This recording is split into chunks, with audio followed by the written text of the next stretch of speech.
Good afternoon, YouTube. This is Akira 2805 and Dragon 969 Reviews. and welcome to our double review of the SH Figuarts Dark Kiva And Rising Ixa.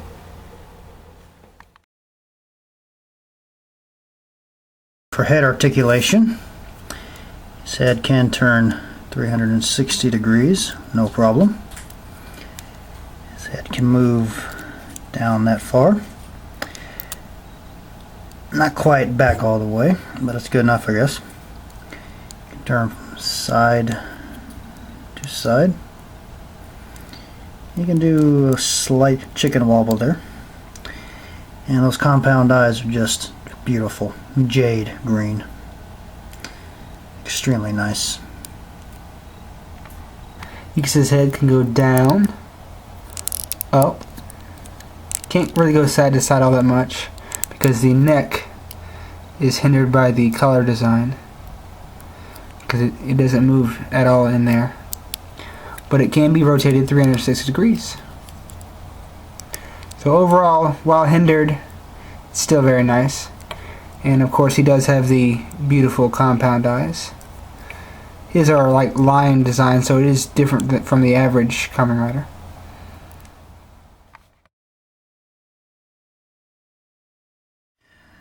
Okay, time for some torso articulation. But his cape will get in the way of this, I promise you that. But I'll try my best and to show you what he can do. He can go that far to the side, to the left and to the right. He can go that far down, that far back. Yeah, really not that impressive. That cape really hinders everything. And you can turn to the side that far, and the other side that far. Rising Ixa has two ball joints, one here, one there, which allow him to go side to side. Good bit. Can't really bend side to side, but he can go down and back. And his paint job is just fantastic. Just so detailed, and paint is just perfect on this chest. I'm really glad they went all out for this exclusive, because this just could not be done with a regular release and have it stay consistent like this. I mean, this is just beautiful. For arm articulation, first the shoulder pad is on a joint which can be moved up and down. The arm is on a ball thing here, which can allow him to do a circular motion. His arm can rotate 360 degrees. His arm below the shoulder can rotate 360 degrees as well. Elbow is on a double joint, which can go that far. Hand can do a little swivel action there. And being on a ball joint, it can rotate 360 degrees. Rising Ixa's arm can rotate 360 degrees. It has that ball in there, so it has a circular movement. It could raise this high up, and the shoulder pad can go up a little bit more. It can rotate below the shoulder 360 degrees. The elbow is double jointed, but it only gets about a 90-degree bend. The hand is limited by the guard right here on the back of this, so it doesn't get much wiggle, and it cannot rotate 360 degrees without scraping against his arm. And I don't want to mess up the paint, so I'm not going to do that. But overall, you can get all the poses that Ixa would do.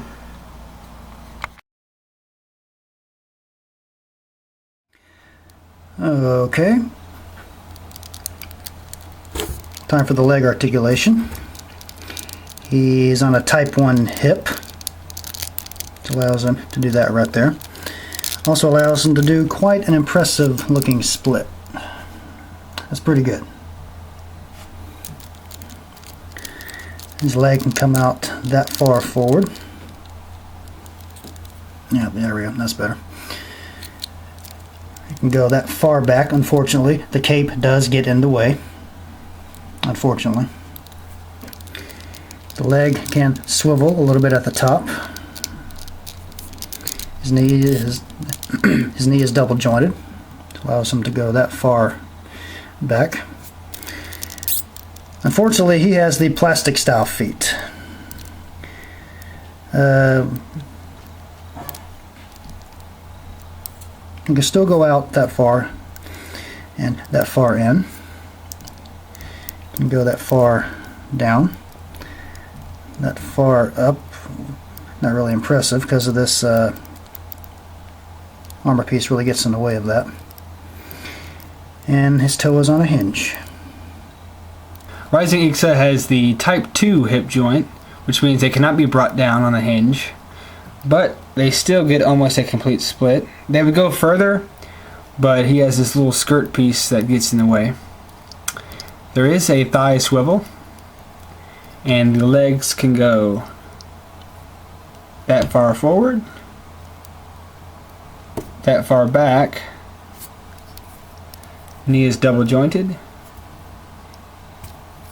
He has the metal style feet, which can rotate 360 degrees, wiggle on that ball joint in there, go that far to the side, that far to the other side, go back that far, forward that far, and the toe is on a hinge. Okay, for Dark Kiva's accessories, we have 2 Wake Up Fever palms, 2 closed fists,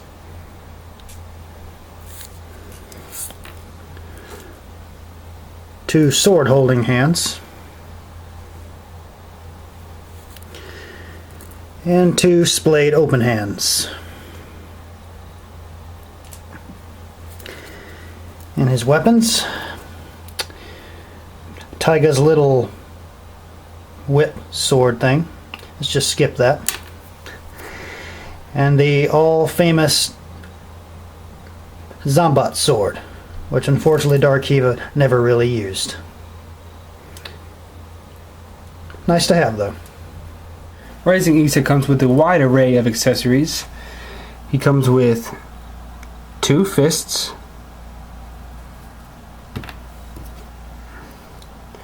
2 trigger finger hands,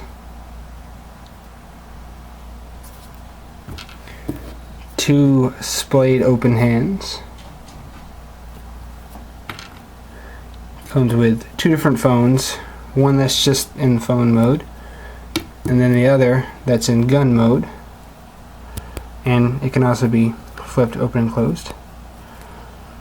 Comes with 2 different belt attachments, just the normal one, and then the one that has the Ixa knuckle out, and it is oversized, but that's okay. Comes with his Fwessels. Comes with his gun, his Uzi type gun in gun mode, and in sword mode.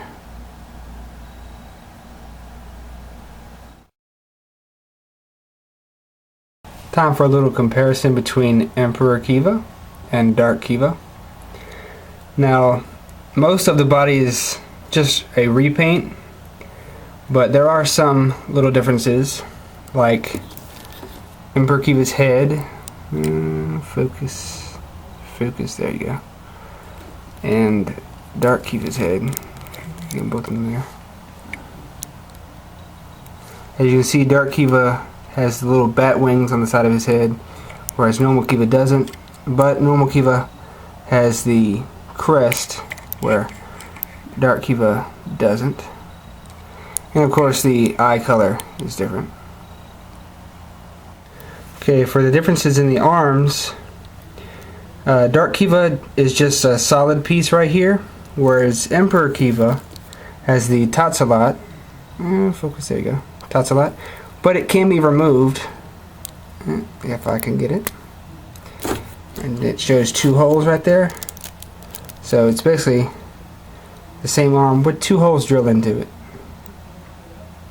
These swords are pretty much the same thing, except that Kiva's sword has the little Zanbat on it that can go up and down, whereas Dark Kiva's sword doesn't have that little piece.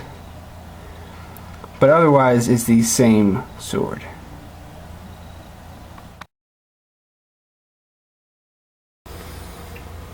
Final thoughts. The